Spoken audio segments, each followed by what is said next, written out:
What baby? That was the first thing I said. Standing in my own doorway barefoot, my son asleep against my chest, and my husband just stared at me, like I was the one who didn't make sense. Behind him, his mother, his boss, and the woman he had been meeting for work. All three of them heard it. What baby? I said again, softer this time.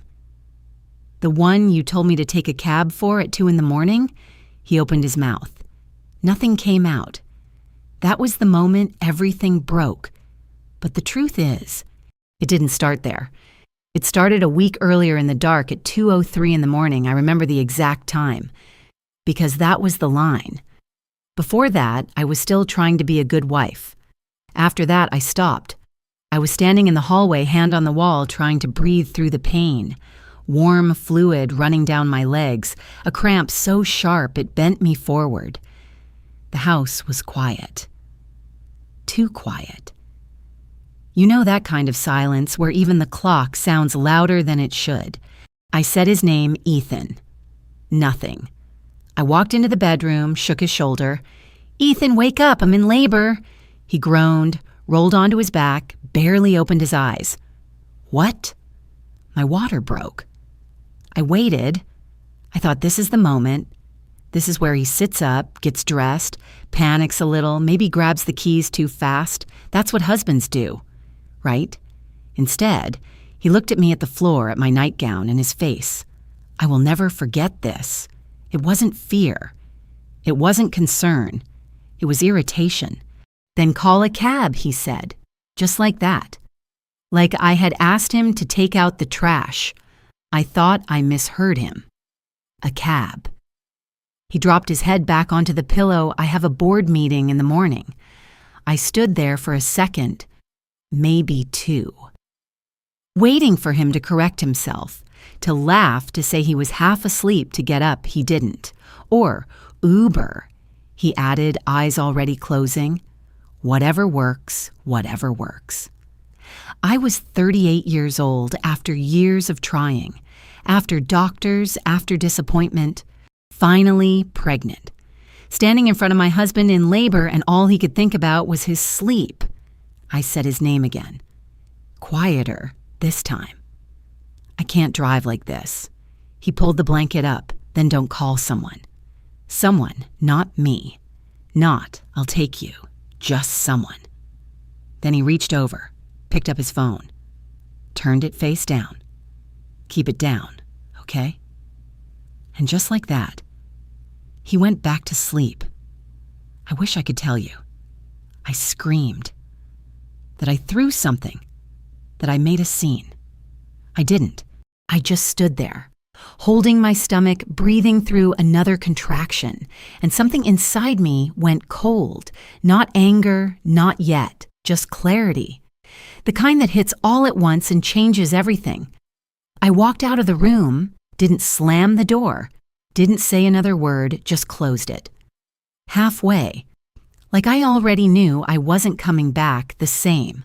I went into the kitchen, hands shaking, opened the ride app, driver accepted, canceled. Second one, 8 minutes away, then gone. Third one, just sat there not moving. Another contraction hit. Harder this time, I gripped the counter. "Okay," I whispered to myself. "Okay, you can do this." I called him from the kitchen. His phone rang, then straight to voicemail. That's when I realized he had turned it off, not silenced. Off that did something to me. People talk about heartbreak like it's loud. It's not. The worst kind is quiet. It's standing in your own house at 2 a.m, realizing your husband made a choice.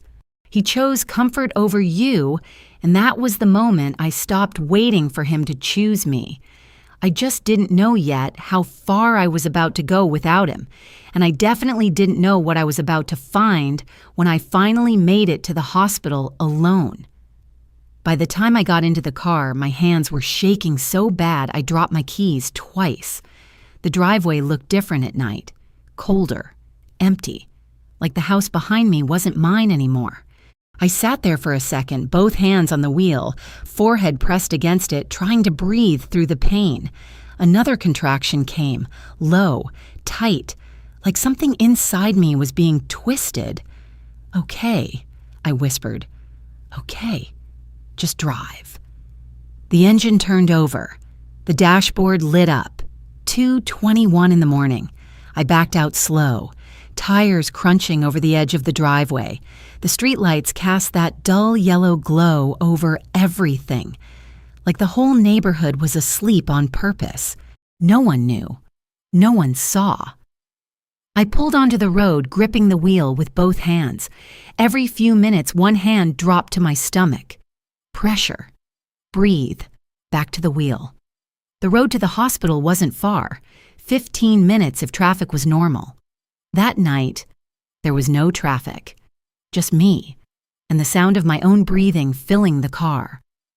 At one red light, I was the only car there, completely alone. I remember laughing, not because anything was funny, because it felt ridiculous.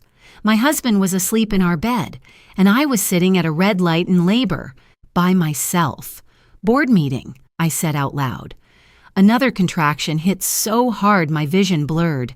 I gripped the wheel, leaned forward, breathed through it. "Focus," I told myself. "Stay focused." The light turned green. I kept going. When I finally pulled into the hospital drop-off lane, I didn't park right. Crooked. Half in the lane. I didn't care. I grabbed the bag. It felt heavier than it should have. The automatic doors slid open before I even reached them. Cold air hit my face. Sterile. Sharp. A young security guard rushed over with a wheelchair. "Ma'am, are you alone?" That question, that simple question, it hit harder than anything that night. "Yes," I said. My voice cracked a little. He didn't react, didn't ask anything else, just helped me sit down and push me inside. The lights were bright, too bright, everything white and clean and moving too fast. At triage, a nurse with silver hair looked at me, then at my chart. "Where's your husband?" "Asleep," I said. She paused, just for a second. Her mouth tightened. "Well," she said quietly, "isn't that something?" That was the first time that night someone was on my side. It almost broke me. They moved fast after that. Monitors, questions, hands adjusting things around me. "Contractions are close," another nurse said. "We're moving now." They wheeled me into a room under those bright overhead lights. Machines started beeping. People talking in short, quick sentences. Professional, focused. Nothing like the silence I left behind. And for the first time that night, I felt anger. Not loud, not explosive. Clear, sharp, like a line being drawn. I gripped the side of the bed as another contraction tore through me, closed my eyes, and I said it, out loud, so I would remember. "After tonight." I stopped waiting for him. The doctor glanced at me but didn't ask. Didn't need to. He'd probably heard some version of that before. Different names. Same story. They told me the baby was coming early. Not dangerously early, but sooner than planned. "Stay with me," the nurse said, her hand firm on my shoulder. "I am," I said, and I meant it. Not just for the birth, for everything. Time blurred after that. Pain. Breathing. Voices. Then suddenly, a sound. Sharp. Thin. Angry. My baby crying. "Here he is," someone said. I turned my head, just in time to see him for a second before they moved him to the warmer. Small. Red. Real. "Is he okay?" I asked. "He's okay," the doctor said. "We're just helping him along." Helping him along. I lay there, staring at the ceiling, listening to the machines, listening to my son cry across the room, and without thinking, I turned my head toward the door, expecting out of habit to see Ethan walk in, late breathless apologizing, saying he didn't understand, that he came as soon as he knew. The door stayed closed, and that's when it hit me. He wasn't coming. Not now, not later. Not in the way that mattered, and something inside me finally let go. They brought him back to me wrapped tight, like he needed protection from the world he had just entered. I remember the weight. Light, but real. I looked down at his face, eyes closed, breathing uneven but steady enough. "Hi," I whispered. My voice didn't sound like mine. It sounded softer, quieter, like something had shifted. No one had told Ethan the name. We had talked about it before, thrown a few options around at dinner like it was something we would decide together someday. That someday never came. "Mason," I said. It felt right. He made a small sound, barely there. His fingers curled against my sweatshirt like he was holding on to something. Maybe me, maybe life. I don't know how long I lay there just watching him breathe. In, out, in, out. Everything else faded for a while. The noise, the machines, the empty doorway. At some point, a nurse asked, "Do you want to call anyone?" I thought about that. Really thought about it. My parents are gone. My sister lives out of state. We talk, but not like that. Not in the middle of something like this. Ethan's family. I almost laughed. "I'll call later," I said. The truth was simple. I didn't want to explain anything. Not yet. Not the night. Not the drive. Not the silence. I didn't have the energy to make it sound normal. Around 6:15 in the morning, my phone buzzed. I reached for it slowly, careful not to wake Mason. "Ethan?" Of course. I opened the message. "Everything okay?" That was it. "No, did you make it?" "No. How are you?" "No, is the baby here?" "Just everything okay." I read it twice. Then a third time. Like maybe the words would change. They didn't. I didn't answer. I turned the phone face down and watched my son breathe instead. That felt more honest. A little while later, the same nurse came back in. She checked my vitals, adjusted the blanket around Mason, then she glanced at my phone. "Anybody check in yet?" "My husband texted," I said. "And?" I hesitated. Then I shrugged. "He asked if everything was okay." Her eyebrows lifted just slightly.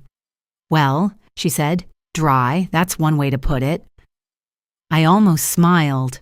Almost. She finished writing something on the chart, then leaned against the side of the bed. "Can I tell you something?" I nodded. "I had my first kid at 32, she said. "Thought I had the perfect husband. Good job. Nice house. Knew how to say all the right things in public." I watched her. She didn't look at me right away. Just adjusted a monitor, like she was deciding how much to say. "Left him at 48, she added. "Best decision I ever made." That got my attention. "What happened?" She gave a small smile. "Nothing big," she said. That was the problem. I felt that land somewhere deep. Just 1,000 little moments, she went on, where I realized I was carrying everything, making excuses, waiting for him to meet me halfway. She finally looked at me. He never did. The room was quiet for a second, machines humming, my son breathing. "So I stopped waiting," she said. "Stopped waiting." Those words stayed with me. After she left, I lay there staring at the ceiling, going over everything. Not just the night, everything. The dinners where he talked over me, the weekends he canceled because of work, the way he would say, "You're overreacting," when I tried to explain how something felt. Nothing dramatic, nothing you could point to and say, "That's it," just patterns. And suddenly they all made sense. Around mid-morning, after they moved me to a quieter room, I picked up my phone again. Another message from Ethan. "Let me know when you're discharged. I've got a full day." A full day. I stared at that line for a long time. Then something small shifted. Not anger, not yet, something steadier. I opened our banking app. I don't even know why. Maybe instinct. Maybe years of quiet discomfort finally pushing through. The account loaded. Everything looked normal at first. Balances, transactions, routine. Then I saw it. A transfer. Small, easy to miss. Then another and another. Same pattern, same destination account, months back, 6 months, maybe more. My stomach dropped. I tapped into the details. Same routing number, same account, not ours. I sat there very still. Mason shifted slightly against me. I placed my hand on his back. "It's okay," I whispered. I wasn't sure who I was talking to, him or me, because in that moment I knew this wasn't just about one night anymore, and whatever Ethan had been doing, he thought I wasn't paying attention. He was wrong. I didn't call him. I didn't text back. I just sat there, phone in my hand, staring at those transfers like they might rearrange themselves into something innocent. They didn't.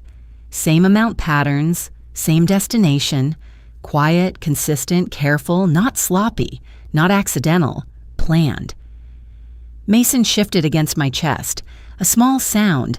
I placed my hand over his back and felt the rhythm of his breathing. Steady, unlike mine. I took a slow breath, then another. Then I did something I hadn't done in a long time. I made a decision without thinking about how it would affect Ethan. I called a lawyer. The number came from the nurse. Her sister, family law, Collin County. The receptionist answered on the second ring. Calm, professional. Like nothing in my life was on fire. Law office of Bennett and Pierce. How can I help you? My name is Rachel Carter, I said. I had a baby this morning, and I think I need to talk to someone about my options. There was a pause. Not awkward. Human. Of course, Ms. Carter, she said. Let's get you scheduled. We set a time for later that week. When I hung up, I didn't feel better. I felt different, clearer, like something had snapped into place that I couldn't unsee.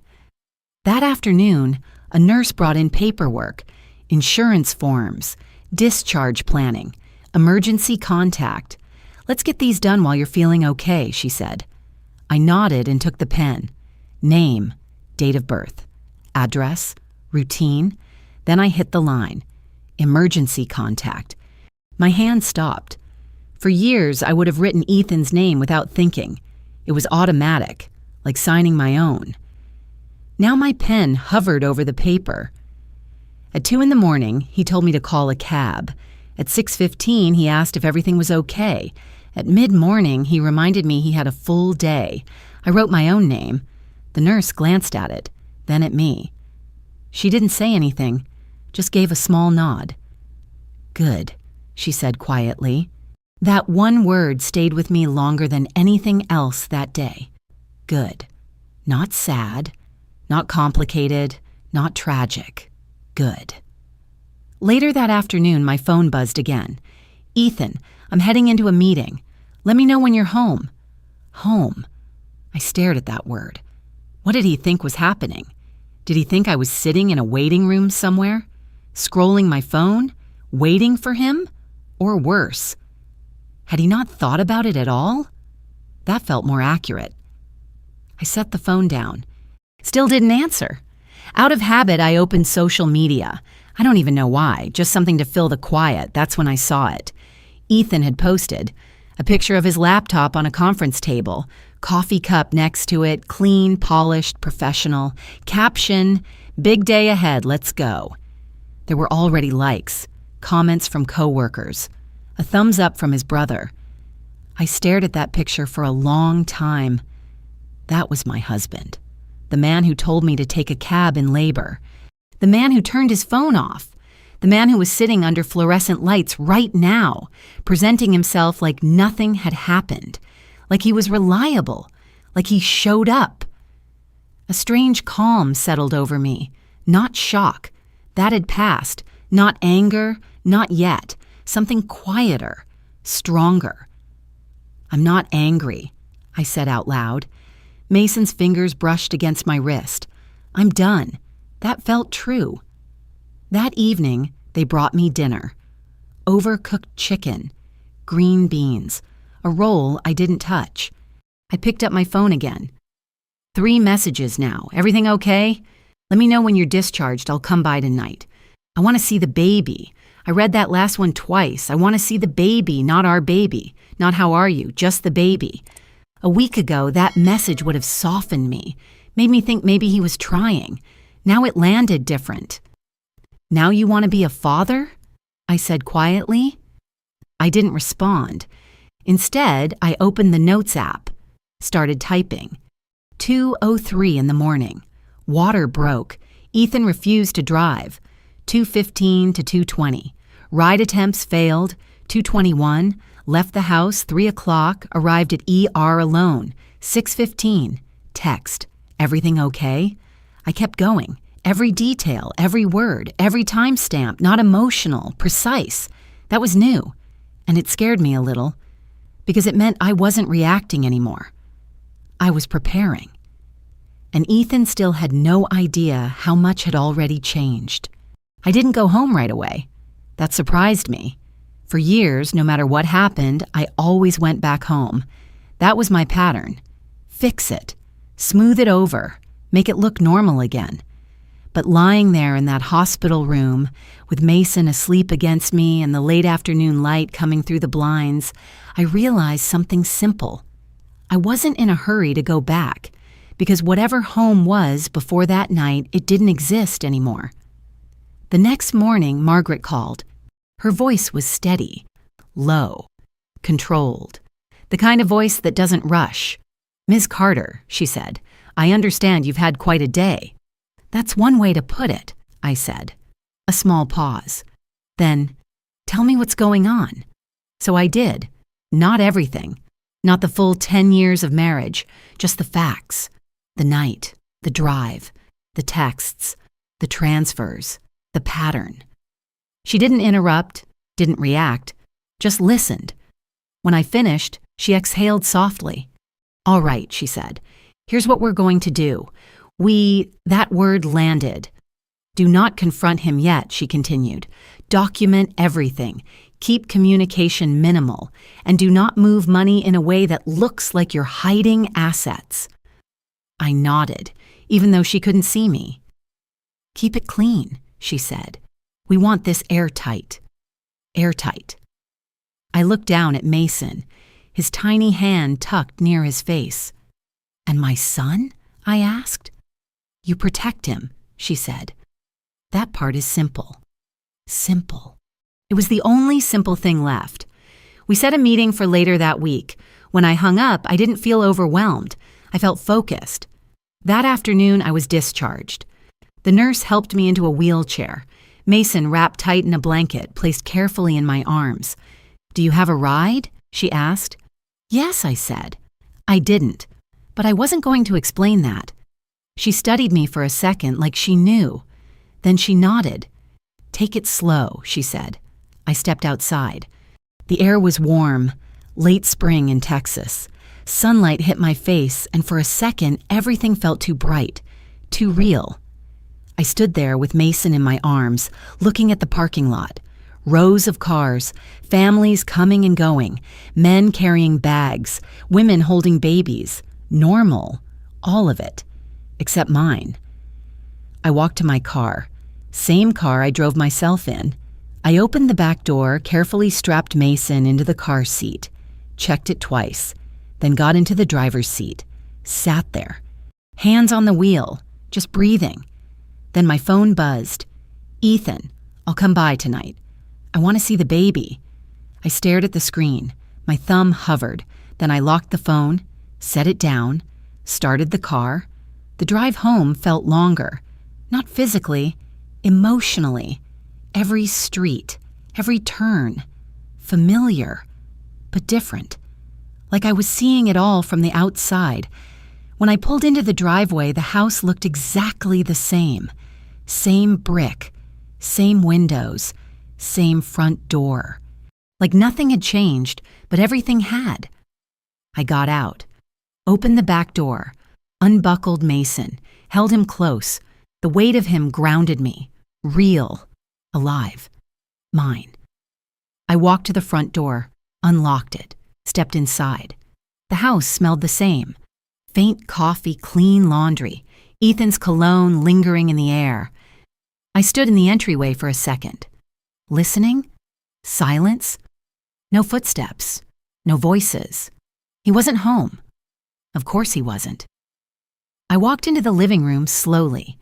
Every picture on the wall, every piece of furniture, everything looked exactly the way we left it. Perfect, staged, like a life that always looked better than it felt. I didn't put Mason down, I didn't unpack, I didn't sit. I just stood there, looking around. And then I saw it. On the kitchen counter, Ethan's laptop, still open, screen dark, but not closed. That was unusual. He never left it like that. I walked closer, slow, careful, like I already knew something was waiting for me. I set Mason gently in his carrier, reached for the laptop, opened it. The screen lit up. No password prompt, just a page already loaded, a banking portal, not ours. Different bank, different account. And right there in the center of the screen was a balance that made my stomach drop. Because it wasn't just small transfers anymore, it was everything. And in that moment, I realized I hadn't even scratched the surface yet. I didn't touch the keyboard right away. I just stood there, staring at the screen, at the number. It didn't look real, too clean, too round, too intentional. Not a few thousand, not even tens of thousands. It was 6 figures, sitting in an account I had never seen before. My first instinct was denial. Maybe it was work-related. Maybe it was a company account. Maybe there was a reason.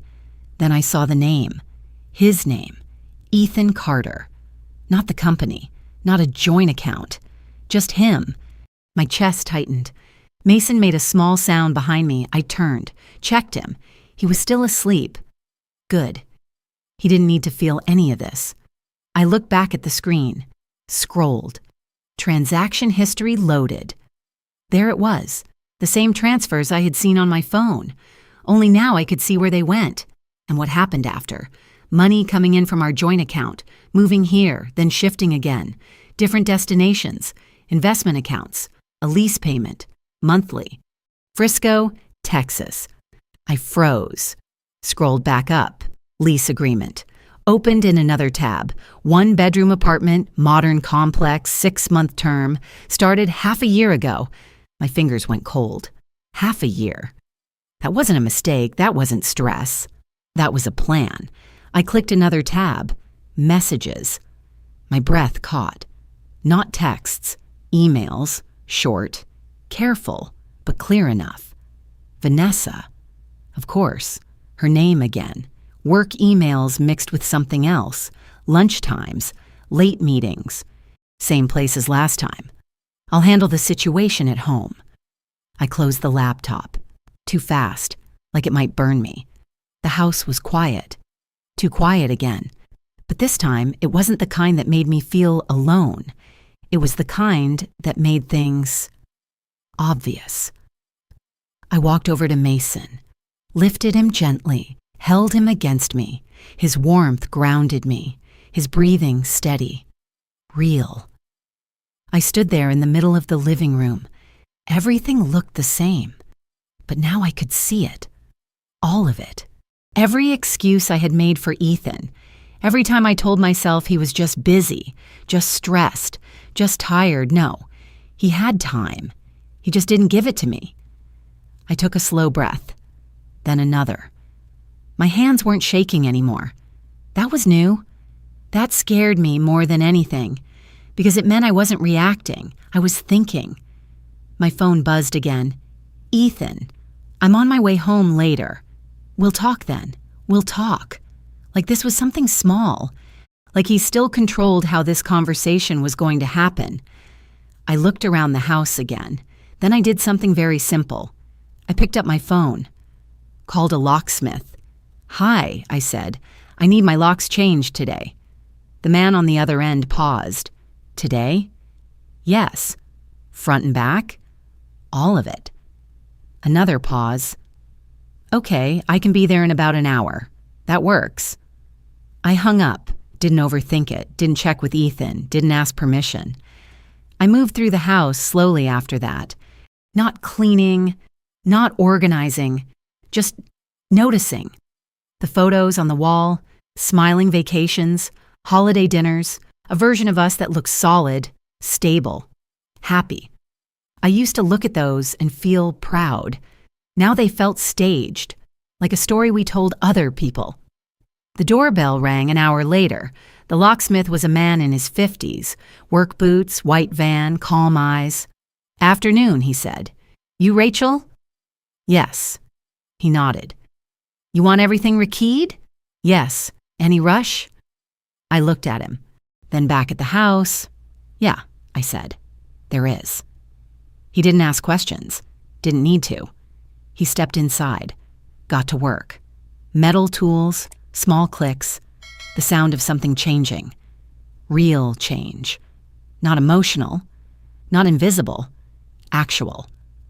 I stood in the kitchen holding Mason while he worked, listening. Click, pause, click. Each lock turning into something new. By the time he finished, the house felt different. Not bigger, not safer exactly, but mine. For the first time in a long time, mine.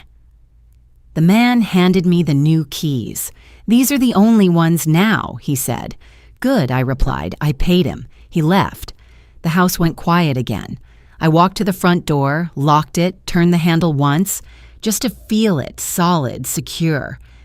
Then I leaned my forehead against the wood for a second, closed my eyes, and for the first time since that night, I didn't feel abandoned. I felt prepared. And Ethan still thought. He was walking back into the same house. The sun was already low when the doorbell rang. 6:40 in the evening. I knew it was him. I didn't check the camera, didn't need to.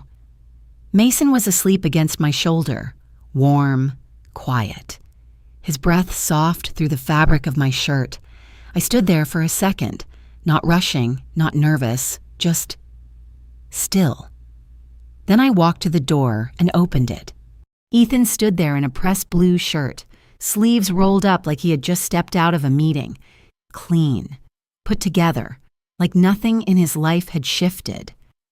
Behind him, his mother, Patricia, stood stiff with her purse clutched in both hands, her mouth already set in that familiar line of disapproval. And just behind them, slightly to the side, Vanessa. Beige sweater, careful expression, eyes scanning the house like she was trying to understand where she fit. For a moment, no one spoke. Then Ethan smiled, not wide, just enough to pretend normal. "There you are," he said. "You didn't answer my messages." "I've been busy," I replied. His eyes dropped to Mason. "That him?" Patricia leaned forward immediately. "Oh, let me see my grandson," she said, already stepping closer like the invitation was implied. I shifted Mason slightly, keeping him close. "He's sleeping." "We won't wake him," Ethan said, taking a step forward. "I just want to see him." Vanessa stayed quiet, but I felt her watching everything, taking it in, the house, the photos, me. "Ethan," I said calmly, "we need to talk." He exhaled. "We can do that inside." I shook my head. "Not yet." That's when Patricia lost patience. "This is ridiculous," she snapped. "We drove all the way here and you're keeping us on the porch like strangers." I looked at her. In a way, I said, "You are." Ethan's jaw tightened. "Rachel, don't do this here." "Do what? Make a scene." There it was. Not concern, not apology. Optics. "I'm not making a scene," I said. "I'm setting a boundary." Vanessa shifted slightly. Her voice came out quieter than I expected. "I didn't know you had the baby already." "Yes," I said. "Last week." Ethan turned to her, surprised. "You didn't tell me. I didn't tell you a lot of things," I replied. Silence dropped between us, heavy, uncomfortable. Ethan straightened like he was resetting himself. "Okay," he said. "Fine. We'll talk. But first, where's my son?" My son. The word hung there, like he had earned it, like it was automatic. I felt something settle inside me, solid, unmovable. I looked at him, then I said it. "What baby?" He blinked. "What?" "The baby," I said, steady. "The one you told me to call a cab for at 2 a.m. Everything stopped. Even Patricia went quiet. Ethan let out a short laugh. "Rachel, I was half asleep. I didn't realize—" "You realized enough to turn your phone off," I said. His expression shifted. Defensive now. "That's not fair," he snapped. "I had an important meeting. I needed to be rested. I was in labor. I didn't raise my voice. Didn't need to." Vanessa's eyes flicked to him. Patricia tightened her grip on her purse. "I drove myself to the hospital," I continued, "alone. At 2:21 in the morning. Ethan opened his mouth. Nothing came out. I got there alone. I delivered our son without you. At 6:15, you texted me, 'Everything okay?'" I held his gaze. "I wrote it all down," I added.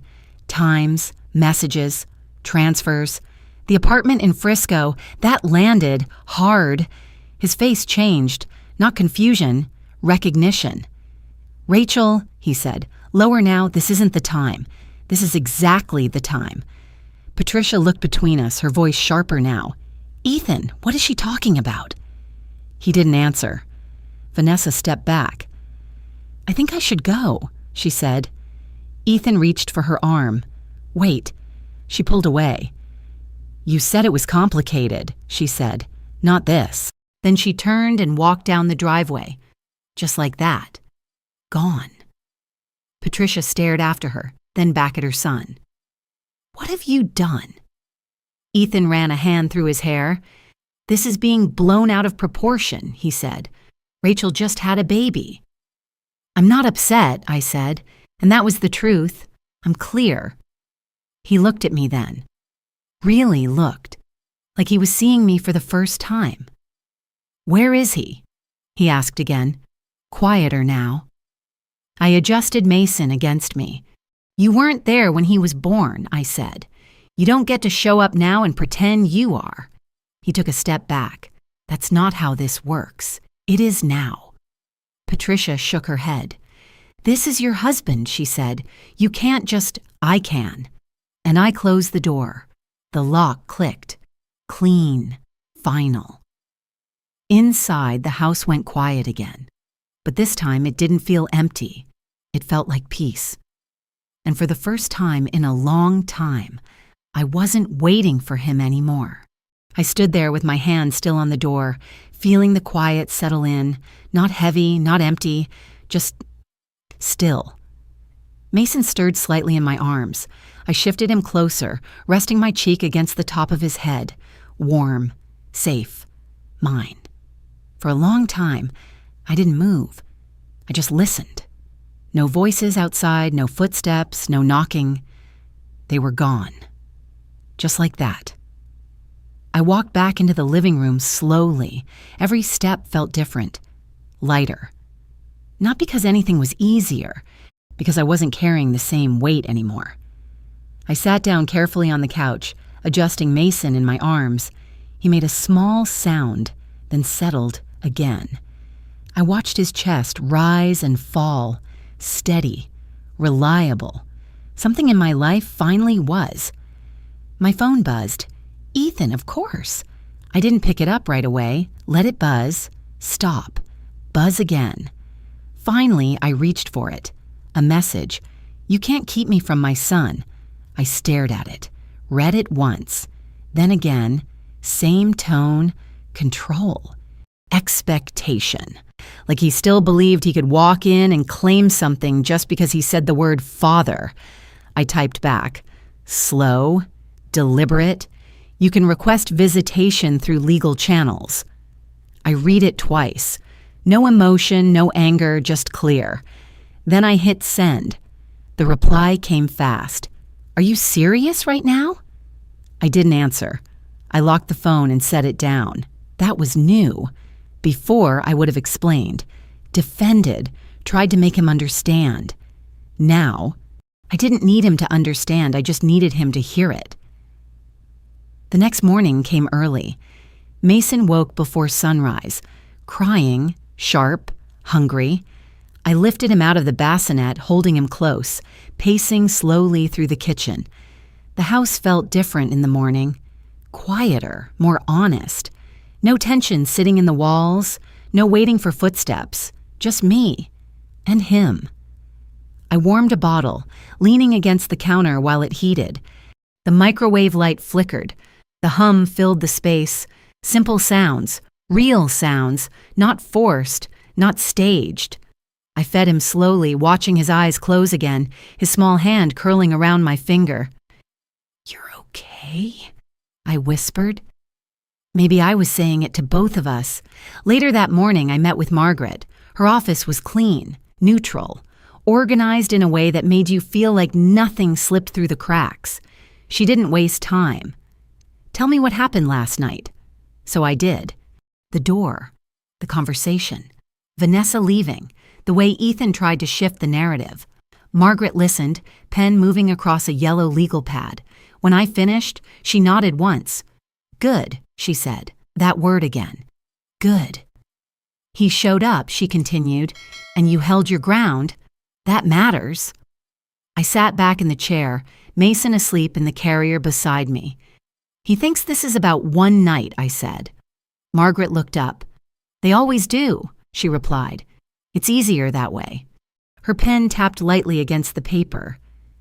"We're going to document everything," she said. "The financial transfers, the separate residence, the timeline of abandonment during medical necessity. Medical necessity." Hearing it phrased like that made it sound exactly as serious as it was. Not emotional, legal, clear. "He left you in labor," she added. "That matters more than he realizes." I nodded, because now I was starting to realize it too. She slid a folder across the desk. "Start gathering everything," she said. "Bank records, messages, anything you have access to. And Rachel." I looked at her. "Don't let him pull you back into conversation. Keep it structured. Keep it documented." I nodded again.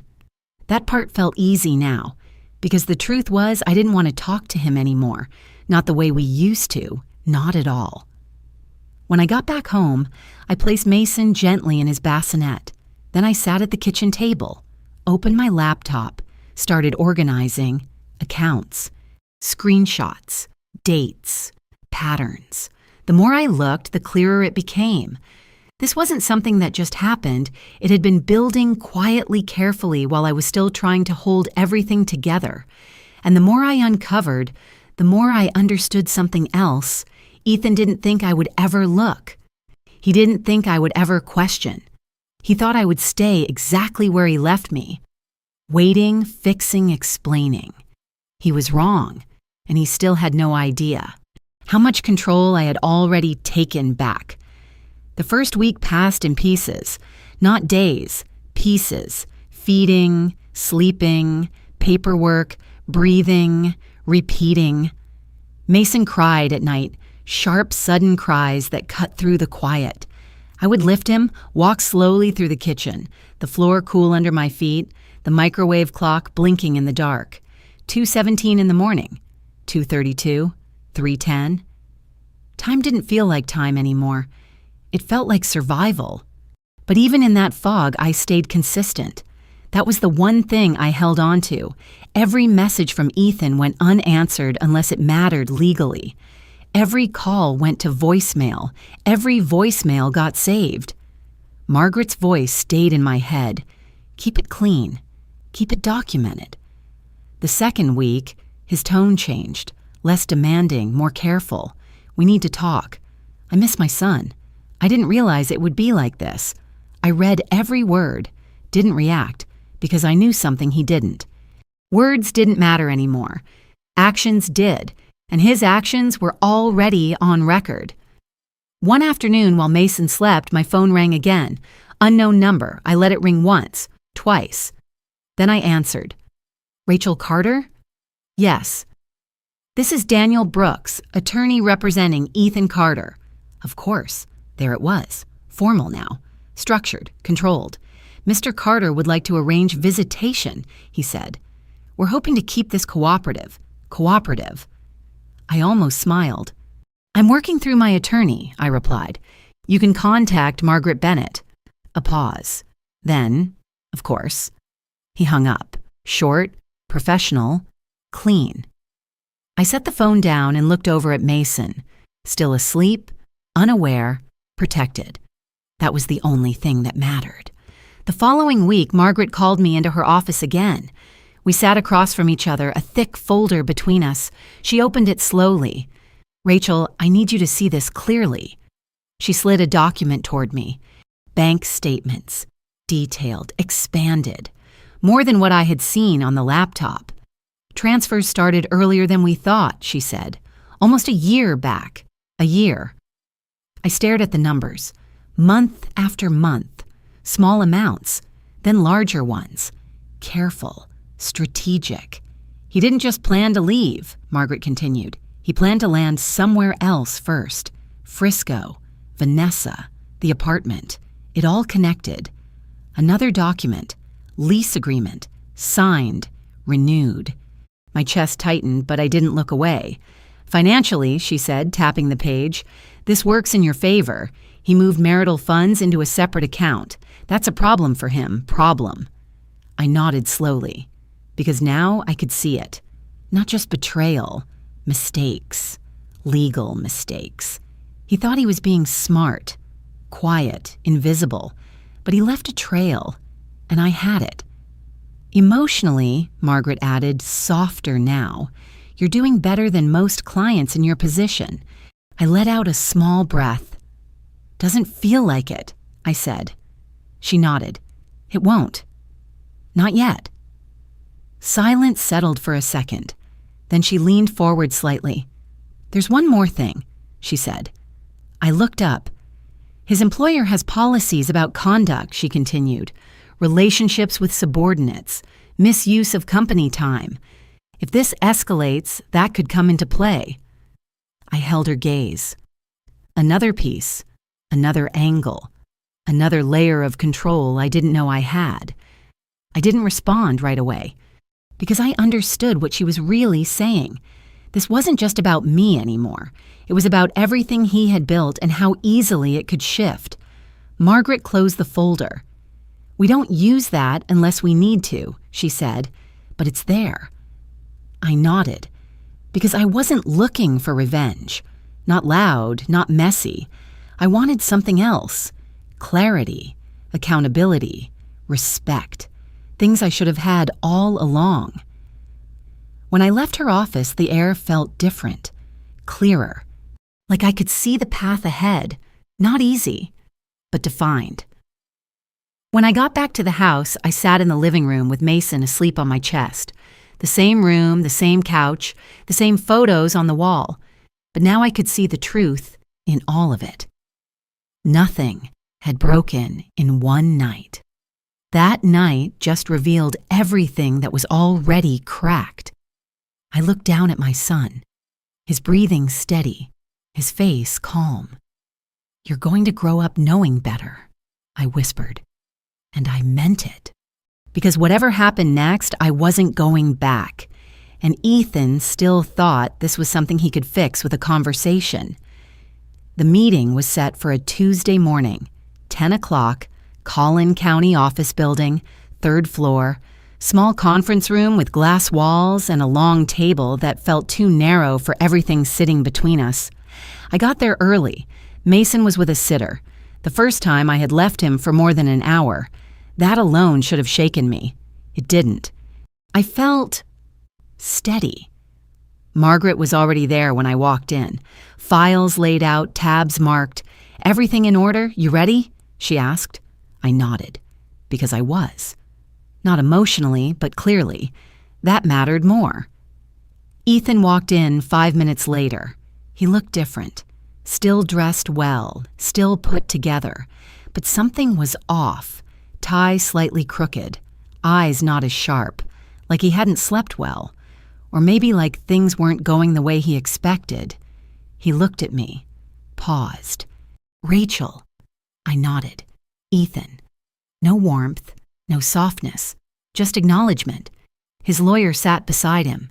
Daniel Brooks, same voice from the phone, clean, controlled, confident in a way that felt rehearsed. We all sat. Margaret didn't waste time.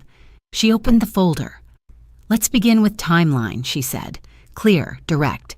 She laid it out piece by piece. The night, the refusal, the drive, the hospital records, documented, verified. Ethan shifted in his seat. Daniel leaned forward. "We're not disputing the timeline," he said, "but we believe this is being exaggerated." Exaggerated. I almost laughed. Margaret didn't react. "Let's move to financials," she said. Another folder opened.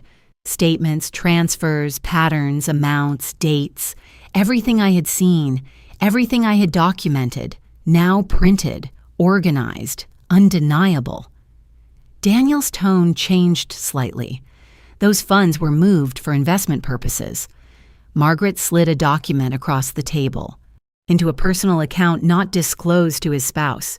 She said. Silence. Then she added, calm and precise, and used to lease a separate residence.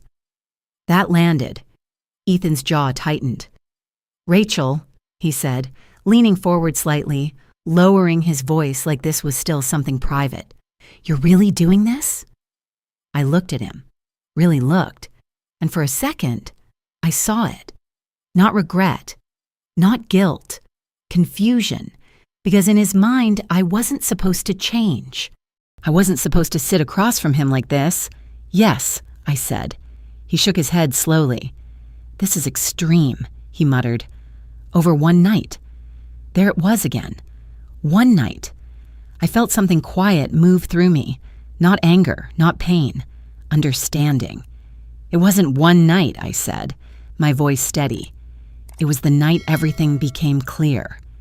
Silence followed that. Even Daniel paused. Margaret continued. Professional. Focused. She outlined next steps. Custody. Temporary arrangements. Financial disclosures. Legal process clean, structured, controlled. Ethan barely spoke after that. He sat back, watched, like he was trying to catch up to something already moving past him. At one point, he leaned forward again, lower voice, almost careful. I never meant for it to go this far. I didn't respond right away, because I knew the truth. It had already gone that far the moment he chose not to get out of bed. "I know," I said finally, and I meant it. He didn't mean for consequences. He just meant to do what was easiest for him. There's a difference. The meeting ended without drama. No yelling, no scenes, just signatures, documents exchanged, next dates set. As we stood to leave, Ethan hesitated, looked at me one more time. "I messed up," he said. It was the closest thing to an apology he had offered. I held his gaze, didn't soften, didn't harden, just stayed steady. "Yes," I said. That was enough. He nodded once, then walked out, just like that. A man leaving a room with less than he came in with. When I stepped outside, the sunlight hit different, not brighter, just clearer, like everything had edges now. Defined real, and for the first time, I didn't feel like I was reacting to what happened to me. I felt like I was deciding what happened next. The first visit was scheduled for a Thursday afternoon, 3 o'clock, supervised, neutral location, small room, soft chairs, a table with a box of tissues that looked like it had been there for years. I got there early again, Mason in his carrier, blanket tucked around him, his breathing slow and even. The woman overseeing the visit introduced herself, late 40s, calm, observant eyes. "I'll just be in the room," she said. "I won't interfere unless I need to." I nodded. That was fine. I didn't need interference. I needed control. Ethan walked in a few minutes later. No suit this time. Jeans, button-down shirt, trying to look casual, approachable. It didn't land. He stopped when he saw Mason, really stopped, like his body didn't quite know what to do next. That's him. he said quietly. Yes. He stepped closer, slow, careful, like he was approaching something fragile. Can I? He didn't finish the sentence, just gestured. I lifted Mason out of the carrier, held him for a second, then placed him gently into Ethan's arms. He held him awkwardly at first, too stiff, too careful, like someone holding something they hadn't earned yet. Mason shifted, made a small sound, then settled. Ethan looked down at him. Something in his face changed. I watched it. Not forgiveness, not redemption, something smaller. Recognition. He's small, Ethan said. He was early, I replied. Silence again, the kind that isn't empty, just full of things that don't need to be said. I didn't know, he said after a moment. I didn't respond, because that sentence didn't mean what he thought it did. He knew enough. He just chose differently. Mason stirred again, a soft whimper. I stepped forward slightly. Instinct? Ethan noticed, tightened his hold just a little. Too much. Mason fussed. I reached out. Give him to me. He hesitated, then handed him back. I adjusted Mason against my shoulder. He settled almost immediately. That didn't go unnoticed. That's it? Ethan asked. His voice wasn't angry, just confused. For today, I said. He nodded slowly, like he was trying to understand the rules of something he used to control. He stood there for a second longer, hands empty now. Then he looked at me. Really looked. I messed up, he said, clearer this time. Not hidden behind excuses, not softened, just said. I held his gaze, felt the weight of that moment, all the nights, all the conversations, all the times I had waited for him to say something like that. And now it landed differently. Yes, I said, that was all. No lecture, no emotion, just truth. He nodded once, then turned and walked toward the door. No argument, no scene, just leaving. Again. But this time it was different. This time I wasn't the one being left behind. When the door closed, the room went quiet. The woman overseeing the visit made a note on her clipboard. Professional, neutral.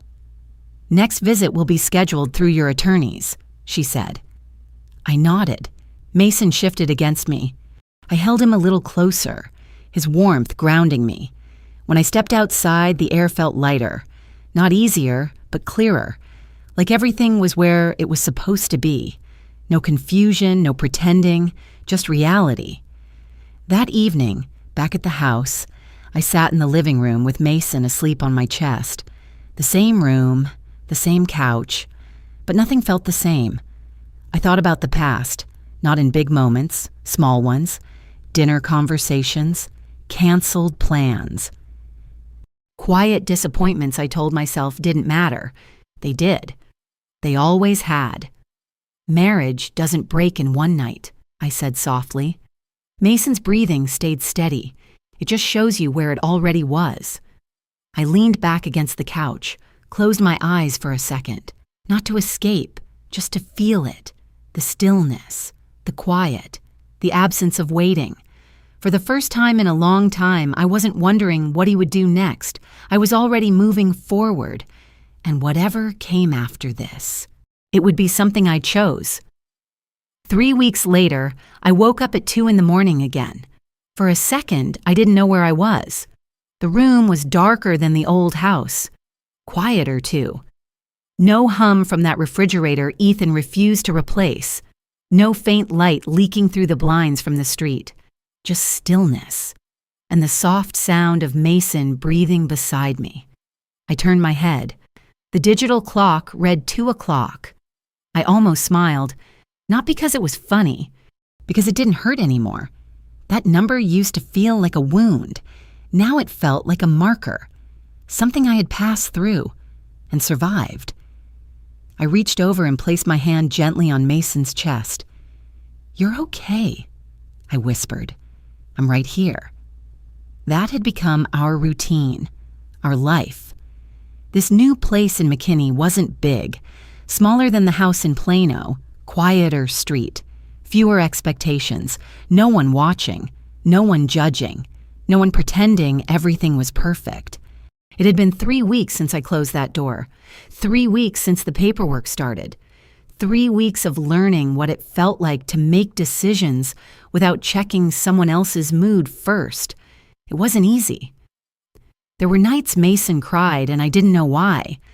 Times I stood in the kitchen at 2:17 in the morning, rocking him, wondering if I was doing any of this right. There were mornings I stared at the stack of legal documents and felt the weight of everything pressing in. But there were moments too. Small ones. Quiet ones. The way his hand curled around my finger. The way the house sounded when it was just the two of us breathing in it. Those moments mattered more than I expected. Ethan still reached out. Less now, more formal, more careful. His lawyer handled most of it. The process moved forward, steady, clean, exactly the way Margaret said it would. One afternoon, sitting at the small kitchen table, I looked at everything in front of me. Papers, forms, notes, the timeline I had written, 2:03 in the morning, the hallway. His voice telling me to call a cab, that moment, that choice. It didn't feel like anger anymore. It felt like clarity. I used to think I needed a big reason, something dramatic, something obvious, to justify walking away. I didn't. All I needed was the truth. And the truth was simple. At 2 in the morning, I needed him, and he chose not to show up. That was enough. I leaned back in my chair and looked over at Mason sleeping in his bassinet, his face softer now, stronger, growing. "You're going to learn something different," I said quietly, "something better.